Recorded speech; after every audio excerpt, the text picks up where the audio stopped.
Hi, Meryl Hartstein from altruisticbeauty.com. I wanted to talk today about aging in women. It's a curse word for many of us, and we're afraid of it, and we see our wrinkles coming on our sagging skin, and we're like, oh my God, what are we going to do now?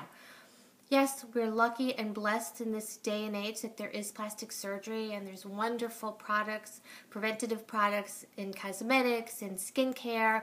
Botox is amazing, filler is great, anything to keep us going. I'm a firm believer of it.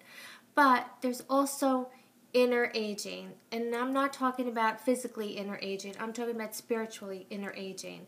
And that is another word for it is wisdom.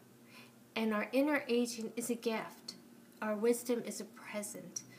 We learn so much from the lives that we've had, our ups and downs, our adversities, our good fortunes. All of this brought us to who we are today. And with that wisdom, it gives us an inner glow, an inner spirit.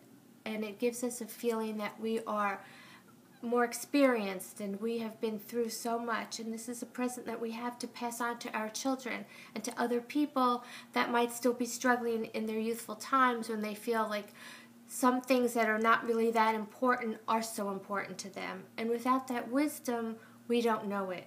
So when we're younger and we feel like the world is falling apart, it really isn't. And then we have to go through the years and the other struggles to really appreciate it. But of course, what we know now is not what we knew then. So to make my point clear, when you age, yes, you lose some of your youth. You lose a lot of your so-called youthful glow, youthful beauty. But I believe with the technology now, with plastic surgeons and doctors and skincare, we could take care of a lot of it. But be grateful for the knowledge that we have, that the wisdom that we've gotten as we've gotten older. It puts us on a whole different plateau. And with that knowledge and the feeling that we have inside, that confidence, you can't find it when you're young. So it is truly a gift. Appreciate it. Be grateful. And I will speak to you guys soon. Take care. Bye.